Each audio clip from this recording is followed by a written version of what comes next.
दिनांक 26 सितंबर को थाना कोतवाली अंतर्गत घटित घटना में पुलिस के द्वारा 10 एफआईआर दर्ज की गई थी, जिसमें पुलिस टीमों के द्वारा लगातार सीसीटीवी फुटेज के माध्यम से अभियुक्तों का आइडेंटिफिकेशन और उनकी गिरफ्तारी के लिए दबिश देकर गिरफ्तारियां सुनिश्चित की गई हैं। इस क्रम में आज कुल 28 अभियुक्त गिरफ्तार किए गए हैं, जिसमें थाना कोतवाली की पुलिस टीम के द्वारा 13 अभियुक्तों को गिरफ्तार किया गया है। थाना बरादरी की टीम के द्वारा 15 अभियुक्तों को गिरफ्तार किया गया है। जो थाना कोतवाली के द्वारा 13 अभियुक्त गिरफ्तार किए गए हैं, उनके नाम मैं पढ़ देता हूं। मुस्तकीम पुत्र तस्लीम, जफरुद्दीन पुत्र निशामुद्दीन, मोहम्मद इमरोज, मुसारिफ शेख, शमशेर रजा, मोहम्मद उवैस, राहिल, मोहम्मद साजिद, समीर, मोहम्मद जिशान, फैसल, तौहीद खान, फरमान और नदीम खान। इसके साथ साथ थाना बारादरी टीम के द्वारा 15 अभियुक्तों को गिरफ्तार किया गया है, जिनके नाम है उम्मेद, मुस्तकीम, अरबाज, कलीम, मोबिन, नाजिम रजा खान, मोहसिन, शाकिब, रफीक, जैनुल, तौहीन, फैसल, मोबीन, अरशद और सुभान। इसमें सबसे प्रमुख गिरफ्तारी जो इस पूरी घटना के प्रमुख साजिशकर्ताओं और घटना को कारित करने वाले लोगों में से एक है नदीम खां पुत्र केसर अली, निवासी बिहारीपुर, करोलान, थाना कोतवाली। इसको पुलिस के द्वारा गिरफ्तार किया गया है। इसके पास से पुलिस ने उस घटना में पुलिस की पेट्रोलिंग यूनिट से छीना गया एक हैंडसेट मोटरोला कंपनी का बरामद किया है, जो इसने घटना के दौरान पुलिस की टीम से छीना था, वो इसके पास से बरामद हुआ है। एक अन्य अभियुक्त जफरुद्दीन को गिरफ्तार किया गया है। इसके पास से एक अवैध असला भी बरामद किया गया है, जो संभवतः घटना के टाइम जो फायरिंग की घटना की गई है उसमें ये अभियुक्त शामिल था। इसके पास से वो बरामद किया गया है। इन सभी अभियुक्तों से पूछताछ की गई। इन्होंने अपनी घटना में शामिल होने को स्वीकार करते हुए ये बताया है कि पहली रात से ही व्हाट्सएप के माध्यम से मैसेजिंग इनको स्टार्ट हुई थी कि जो एक अपील जारी की गई थी कि आपको मौके पे नहीं आना है। इस्लामिया ग्राउंड इंटर कॉलेज की कोई परमिशन प्रशासन के द्वारा नहीं दी गई है। इस्लामिया कॉलेज जो है उसके द्वारा भी परमिशन इसकी नहीं दी गई थी। उसके बावजूद रात के समय देर रात में इनको मैसेजिंग की गई कि वहाँ पे इकट्ठा होना है। इस तरह की मैसेजिंग के बाद ये धीरे धीरे व्हाट्सएप ग्रुप्स में जब ये वायरल होने लगा, इसकी मॉनिटरिंग भी हम लोगों के द्वारा की जा रही थी। इसीलिए पुलिस टीम पहले से सतर्क भी थी और हम लोगों के द्वारा पर्याप्त डिप्लॉयमेंट इस पॉइंट ऑफ व्यू से किया गया था। जो नदीम खां इसमें गिरफ्तार हुआ है, इसका महत्वपूर्ण रोल प्रकाश में आया है। इसने बताया है कि पहले दिन जो अपील जारी की गई थी, जिसमें लिखा गया था, एक लेटर हेड पे अपील जारी की गई थी जिसमें नदीम खान के साइन थे और डॉक्टर नफीस, इन दो लोगों के साइन थे। एक तीसरा व्यक्ति लियाकत खां के साइन थे। लियाकत इनकी पार्टी का एक पदाधिकारी है, लेकिन इन दोनों के द्वारा लियाकत का फर्जी साइन करके और वो लेटर हेड इनके द्वारा जारी किया गया था। ये इन्होंने बताया है पूछताछ में, प्राथमिक पूछताछ में। इसको क्रॉस चेक कराने के लिए हम लोगों ने लियाकत के लिए भी अपनी टीम लगाई है, वो हिरासत में लेकर इसको क्रॉस चेक करेंगे। ये अपील जारी करने के बाद नदीम के द्वारा आईएमसी के व्हाट्सएप ग्रुप में लगभग 1:30 बजे के आसपास ये सूचना प्रसारित की गई कि जो अपील जारी की गई है, उस अपील का फोटो डालते हुए ये सूचना प्रसारित की गई कि ये अपील पे हम लोगों के सिग्नेचर नहीं है और ये सिग्नेचर फर्जी है। तो ये पुलिस और पब्लिक दोनों को गुमराह करने का प्रयास इसके द्वारा किया गया। हमारी जो मीडिया सेल थी, साइबर सेल थी, इनके पास ये तत्काल सूचना आ चुकी थी रात के टाइम ही, और हम लोगों ने उसी टाइम इस पर काम करना शुरू कर दिया था कि जिस व्यक्ति ने साइन करके अपील 2-2.5 घंटे पहले जारी की है, मीडिया हाउसेज को भेजी है, प्रिंट मीडिया को भेजी है, वही व्यक्ति अपना जो इन हाउस व्हाट्सएप ग्रुप है संगठन का, उस ग्रुप पे अपने मोबाइल नंबर से ये लिख रहा है कि ये अपील फर्जी है और इस पे हम लोगों के सिग्नेचर नहीं है। तो इस तरीके से इनके द्वारा पुलिस प्रशासन और पब्लिक तीनों को गुमराह करके और इस घटना में लोगों को प्रतिवाद करने के लिए उकसाने का प्रयास किया गया। उनके साथ कुछ और भी अन्य साथी इस पूरी प्लानिंग में शामिल थे। उन लोगों के भी नाम हम लोगों की इन्वेस्टिगेशन में प्रकाश में आए हैं, उनको भी हम लोग अतिशीघ्र गिरफ्तार करेंगे। इसके साथ साथ और भी जितने अभियुक्त हैं, इसमें 2 तरह के बेसिकली अभियुक्त हैं जिन पे हम लोग काम कर रहे हैं। एक ऐसे लोग जो पर्दे के पीछे रह के इस साजिश को अंजाम देने में लगे हुए थे और जिनके द्वारा ये साजिश रची जा रही थी, और ऐसे लोग जो मौके पे आके जिनके द्वारा पुलिस के साथ, प्रशासन के साथ नियम कानून को तोड़ा गया, पथराव किया गया। इन सभी की गिरफ्तारी हम लोग लगातार कर भी रहे हैं और आगे भी गिरफ्तारी सुनिश्चित कराएंगे। कहाँ से गिरफ्तार हुआ था और जब नदीम को गिरफ्तार किया गया उसने क्या बताया, वो क्यों भागा हुआ था, कहाँ भागा हुआ था? नदीम को हैंडसेट छीनने के पीछे मकसद क्या था? हैंडसेट छीनने के पीछे एक ही मकसद होता है, जब भी इस तरह की घटनाओं में हैंडसेट छीना जाता है तो वो ये आदमी ये देखना चाहता है कि पुलिस क्या बातचीत कर रही है, क्योंकि वो हम लोगों का एक ऐसा चैनल है जिसमें हम लोग फोर्स को कहाँ पे भेजना है, किस तरीके से भेजना है, इस तरह की चीज़ें या कोई घटना अगर होती है उसका भी प्रसारण वायरलेस सेट पे किया जाता है। तो संभवतः यही एक मकसद रहा होगा कि इसके द्वारा। और दूसरा ये भी है कि अगर पुलिस के जो हमारा पेट्रोलिंग यूनिट है उसके पास से हैंडसेट चला जाएगा तो वो पेट्रोलिंग यूनिट फिर कम्युनिकेट नहीं कर पाएगी कंट्रोल रूम के साथ, तो जिससे कि पुलिस का जो अलग अलग पेट्रोलिंग पार्टीज हैं उनको अलग अलग किया जा सके। इसके पीछे संभवतः यही एक मकसद रहा होगा। नदीम को थाना क्षेत्र कोतवाली से ही गिरफ्तार किया गया है और इसके और भी जो अन्य साथी हैं, कुछ ऐसे नाम हैं जो इसने हम लोगों को बताए हैं, जो प्रकाश में आए हैं इनकी पूछताछ से, उनके लिए भी हमारी टीमें लगी हुई हैं। जल्दी ही गिरफ्तारी सुनिश्चित करेंगे। सर, ये जो व्हाट्सएप से कॉल करके किस तरह से लोगों से बात की थी, कितनी कॉलें हुई थी, कितने मैसेज हुए थे लोग भड़काने के लिए? जो 2 लोग जेल गए हैं, फरत और फरमान, जो फाइक एनक्लेव में रहने वाले हैं, फरत और फरमान का बहुत महत्वपूर्ण रोल था अगले दिन सुबह वीडियो को सर्कुलेट करने में।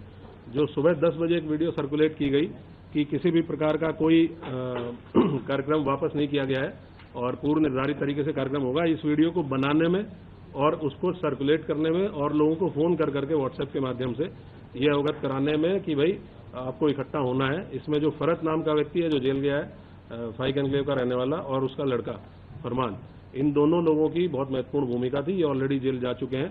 ये बात भी इससे पूछताछ में हम लोगों के प्रकाश में आई है, जो और अभियुक्त पकड़े गए हैं उनसे प्रकाश में आई है और ये उनसे तस्दीक भी हुआ है। नदीम ने जब व्हाट्सएप कॉल करके बहुत ज्यादा रहे, क्या ये भी जांच में सामने आया है कि जो नाबालिग है उनका इस्तेमाल किया गया था इस पूरे प्रकरण के? ये तो आप लोग, क्योंकि वहाँ आप लोग भी थे और आप लोगों ने वीडियोज में भी देखा होगा कि कुछ नाबालिग बच्चों को सामने करके और इस तरह की हरकत करने का प्रयास किया गया। ये जेजे एक्ट के अंतर्गत एक अपराध है, जुवेनाइल जस्टिस एक्ट के अंतर्गत एक अपराध है कि कोई व्यक्ति अगर नाबालिग बच्चों को किसी घटना में शामिल करके उनसे अपराध कारित कराता है तो ये भी एक दंडनीय और संज्ञेय अपराध है।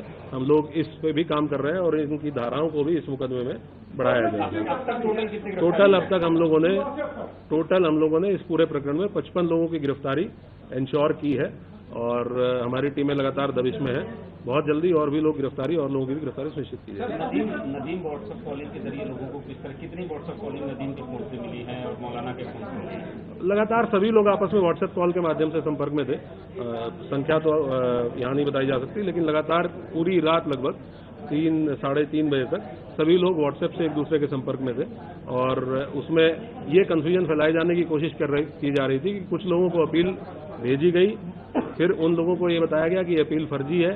तो ये कंफ्यूजन बेसिकली पब्लिक में क्रिएट करने की कोशिश की गई कि जो अपील जारी की गई थी वो जेन्युइन नहीं है, जबकि वो अपील इन्हीं के द्वारा साइन करके पुलिस प्रशासन को दी गई।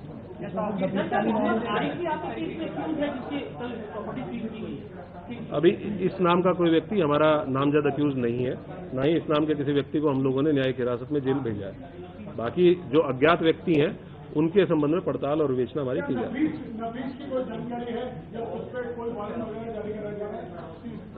नफीस, जो डॉक्टर नफीस है, उसका रोल इस पूरी घटना में, इस विवेचना में, पूछताछ में भी सामने आया है।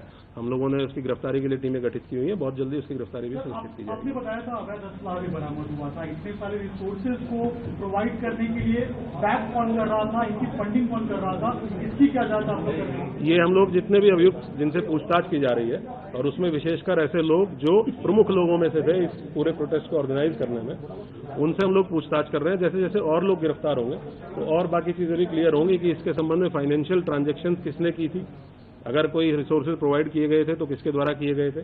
और जैसे फरत नाम का व्यक्ति है, इसने काफी इसमें अग्रणी रोल पीछे रहते हुए प्ले किया कि जिसने वहां पे शरण भी दी ऐसे लोगों को जो इस घटना की प्लानिंग में शामिल थे, और उसके साथ साथ वीडियो को प्रसारित करने में भी, वीडियो को एक तो लोगों को वीडियो बनाना अपने मोबाइल से, उस वीडियो को लोगों को भेजना और उन लोगों को फोन करके ये भी कहना कि आप इस वीडियो को जगह जगह प्रसारित करें।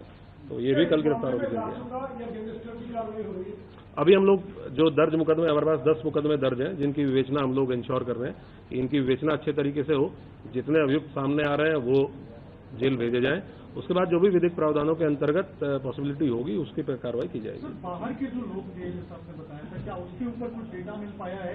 कितने लोग बाहर से आए थे इस भीड़ में शामिल हुए? हम लोगों के पास इंटेलिजेंस से भी इनपुट है, हम लोगों के जो अपने एसओजी सर्विलांस टीमें होती हैं उनसे भी इनपुट है। कुछ लोग हमने आइडेंटिफाई किए हैं बाहर के लोग जो मौके पे इस घटना में उस भीड़ में शामिल थे। उनमें से कुछ लोगों का ये भी पता चला है कि एक दो लोग बाहर के ऐसे भी थे जिनके द्वारा संभवतः फायरिंग की घटना की गई। उनके लिए हम लोग और डीपली इन्वेस्टिगेट कर रहे हैं और बातचीत कर रहे हैं। अगर दूसरे जनपद से भी सहायता की आवश्यकता होगी तो वहां की पुलिस से भी संपर्क करके उनकी भी सहायता लेके हम लोग इनको गिरफ्तार करेंगे। और कितना मोटा मोटा अमाउंट होगा लोगों का जो संख्या इकट्ठा होगी, तो कितने लोग थे? ऐसा कहा जा रहा है 40,000 लोग उनको इकट्ठा करने की बात कही गई। नहीं, क्योंकि कहीं एक पॉइंट पे तो इकट्ठा हो ही नहीं पाए। जो हम लोगों की नाकाबंदी थी, हम लोग क्योंकि हम लोग अवेयर थे पहले से ही कि इस प्रकार का एक प्रयास हो सकता है कि किसी एक पॉइंट पे बहुत अत्यधिक भीड़ की जाए, तो हमारी नाकाबंदी और बैरिकेडिंग शहर के चारों तरफ थी। और इसीलिए आपने देखा होगा कि शहर के किसी भी पॉइंट पे, सिंगल पॉइंट पे भीड़ को मर्ज नहीं करने दिया गया। अगर भीड़ एक जगह पे मर्ज होती है तो वो भीड़ बहुत ज्यादा संख्या हो जाती है। तो हमारे पास जो भी बैरिकेडिंग पे राजपत्रित अधिकारी जीओज लगे थे, उन्होंने अलग अलग पॉइंट्स पे रोका और इसीलिए 10 एफआईआर दर्ज हुई है कि अलग अलग 10 पॉइंट्स पे पुलिस के साथ पुलिस के ऊपर पथराव या सरकारी कार्य में बाधा डालने का काम किया गया। तो इसीलिए इन 10 पॉइंट्स पे एफआईआर हुई है। सिंगल पॉइंट कोई ऐसा नहीं था जहां पूरी भीड़ को मर्ज करने को अलाउ करने दिया गया। और हम लोगों को इसलिए बिल्कुल हम लोग दृढ़ संकल्पित थे कि किसी भी कंडीशन में इस भीड़ को हम किसी सेंट्रल पॉइंट पे, चाहे वो इस्लामिया ग्राउंड हो चाहे कोई और अन्य पॉइंट हो, हम सेंट्रल पॉइंट पे इस भीड़ को नहीं पहुंचने देंगे। सर, क्या इन्वेस्टिगेशन में ये भी निकल के सामने है पुलिस को टारगेट किया गया था? पुलिस के जो लोग घायल हुए हैं, क्या किसी जो एफआईआर है उसमें इस बात का मेंशन है कि पुलिस के ऊपर जब पुलिस ने रोका था तो पुलिस को उन्होंने कहा था कि तुम लोग पीछे हट जाओ वरना पहले बहुत बुरा होगा। तो क्या पुलिस को टारगेट करने का इन्होंने प्लान किया था? ऐसा भी क्या? पुलिस तो विजिबल फेस है ही पुलिस, क्योंकि हर बैरिकेड पे पुलिस लगी हुई है। तो अगर कोई गलत काम करने जा रहा है, कानून तोड़ने जा रहा है, तो पहला फ्रंट पुलिस ही है जो उसको रोकती है।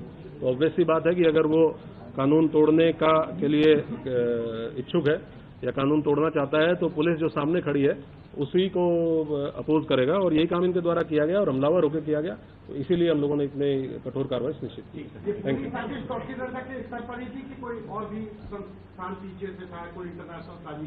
जैसे मैंने आपको बताया कि एक ऑर्गेनाइजेशन के द्वारा एक कॉल दी गई थी, आईएमसी नाम के ऑर्गेनाइजेशन के द्वारा। जो कुछ लोग गिरफ्तार हुए हैं उसके पदाधिकारी हैं, कुछ और लोग हैं जिनकी गिरफ्तारी शेष है। हम लोग सभी को अकाउंट 4 करेंगे और जो भी लोग इसमें शामिल थे, अगर कोई अन्य तथ्य प्रकाश में आएगा तो मैं आपके साथ शेयर करूंगा। पार्षद भी गिरफ्तार हुआ है? हाँ, एक अनीश सकलैनी पार्षद गिरफ्तार हुआ है। वो भी इनकी पार्टी का एक प्रमुख चेहरा था, अहम चेहरा था। और उसके द्वारा भी वो हम लोगों ने शेयर भी किया है कि उसके द्वारा भी रात के टाइम एक पर्ची सर्कुलेट की गई जिसमें लोगों से आह्वान किया गया कि अधिक से अधिक संख्या में इस्लामिया ग्राउंड पे पहुंचे। ये तो हम लोग इन्वेस्टिगेट करेंगे और इन्वेस्टिगेशन में जो भी आएगा आपके साथ शेयर करेंगे। 28 लोग टोटल गिरफ्तार किए गए। इसमें 15 है ना कोतवाली में, तो 14 सॉरी 14